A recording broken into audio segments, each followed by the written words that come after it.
Hey, book lovers, it's Natalie with Pippa Pages, and I'm coming to you today with another video. I know it's been a hot minute, but work has hit me hard. So, trust me, I need my caffeinated beverage today. We've been kind of getting back into the swing of things at the college, and this whole week I've been holding auditions for our first ever community theater production of Steel Magnolias. I'm really looking forward to that, but it's been brutal having auditions, trying to do the cast list.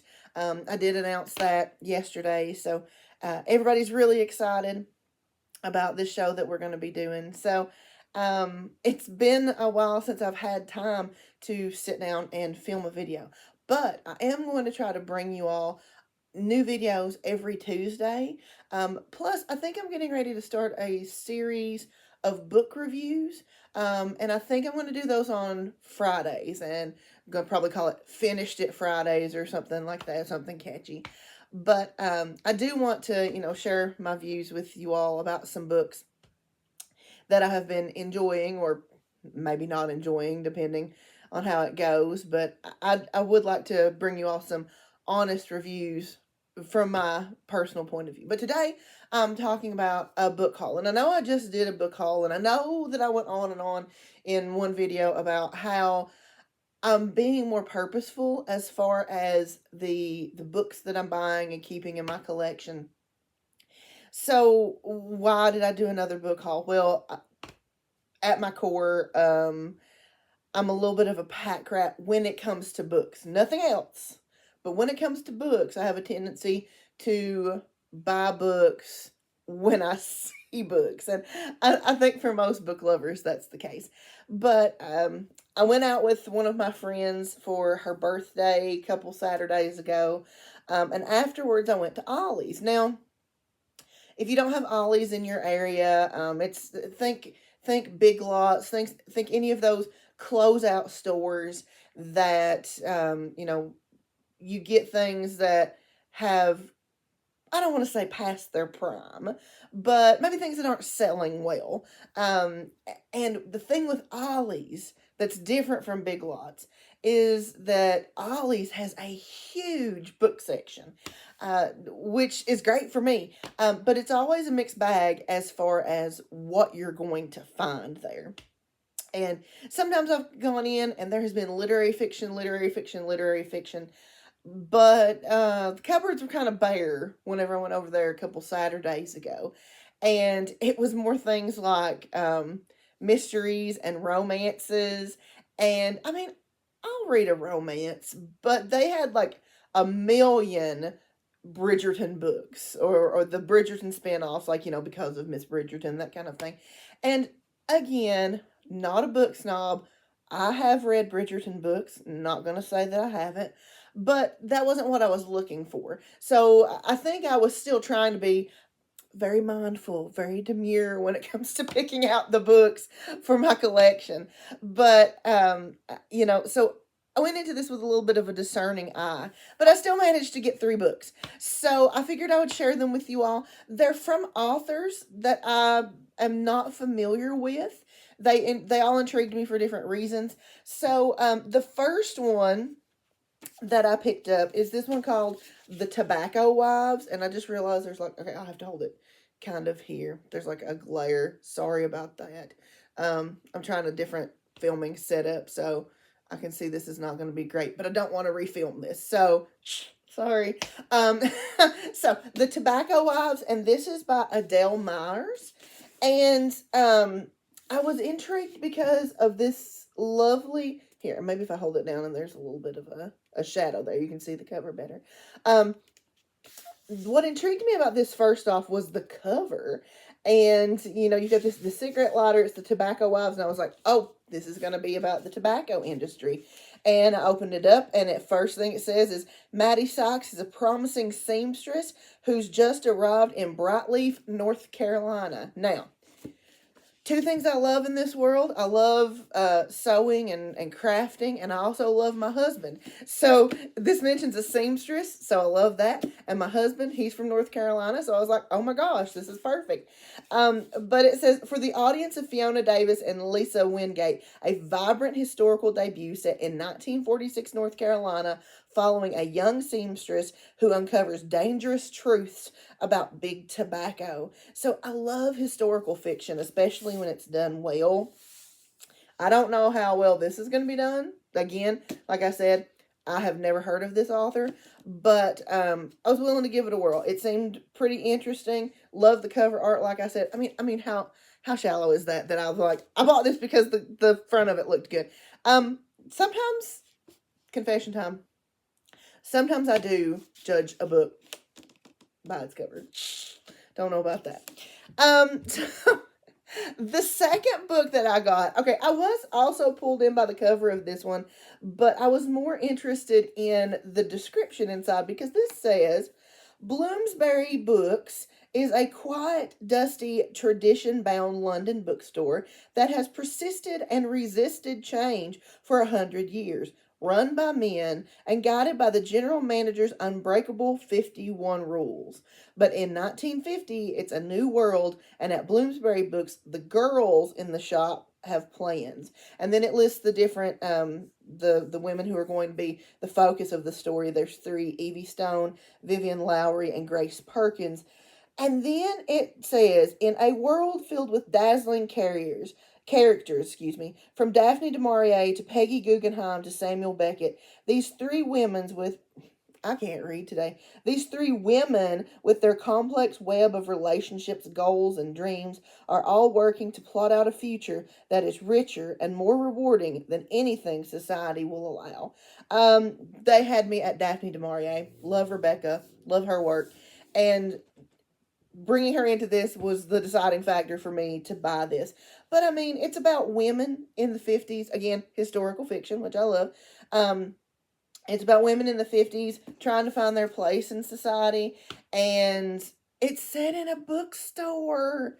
What more could I want?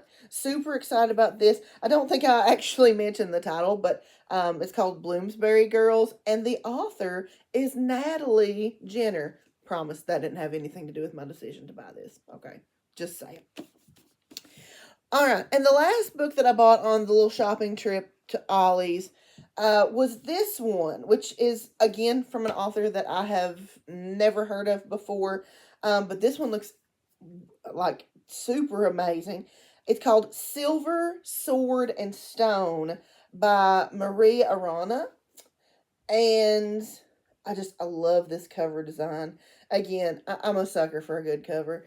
But this seems so interesting because so it says that she tells the story of Latin America through the three driving forces that have shaped the region: exploitation, which is the silver of the title; violence, which is the sword; and religion, which is the stone. So this book has three intertwining stories. It says a Peruvian woman working at the high altitude gold mines, much as her ancestors did; a Cuban exile whose story echoes the violence that has coursed through the Americas since before Columbus, to the military crackdowns that convulse Latin America to this day; and a Jesuit priest in Bolivia who has inherited the Catholic Church's mixed legacy in the region. So she takes these three very different stories, focusing on these three specific driving forces that have shaped Latin America, and she merges them into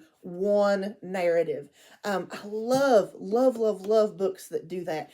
It reminds me of Cloud Cuckoo Land, which is one of my favorite books in recent years, and I'll probably do a review on that because it's a fantastic view. Sorry, my cat is trying to get up here in the video with me.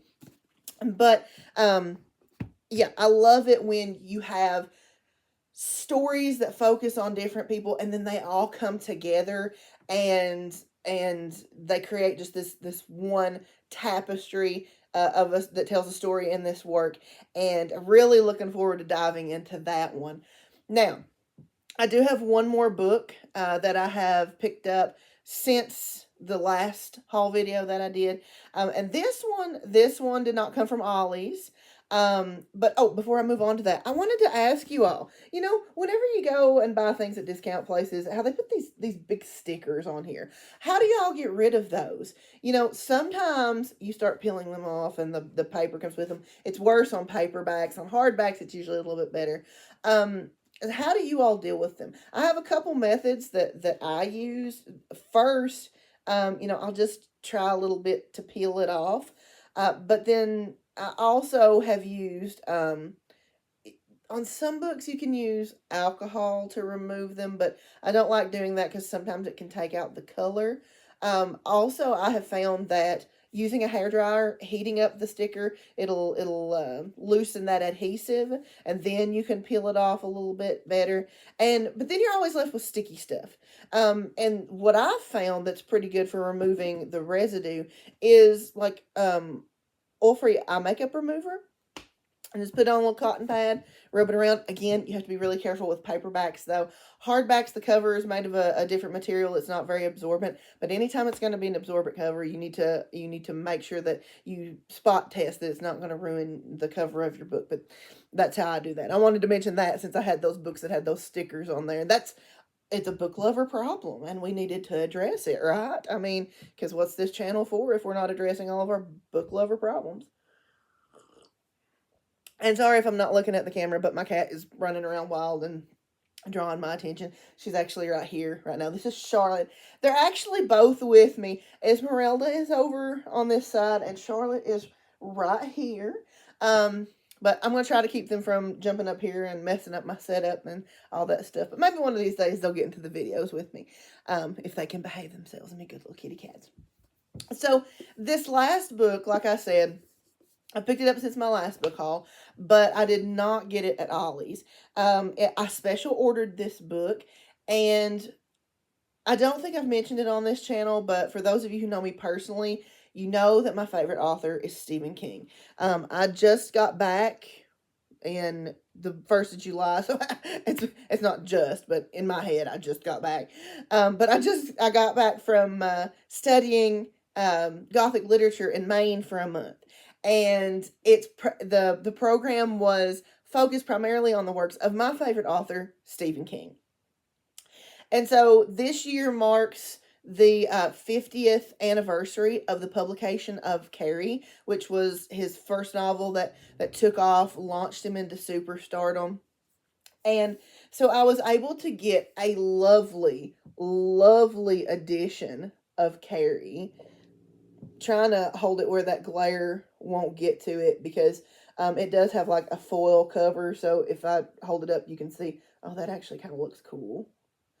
But anyway, and you can see Carrie right there in the cover. So this is a 50th anniversary edition, and this was only printed, it says for sale only in India, Bangladesh, Nepal, Bhutan, Sri Lanka, and Pakistan. So this is a, oh,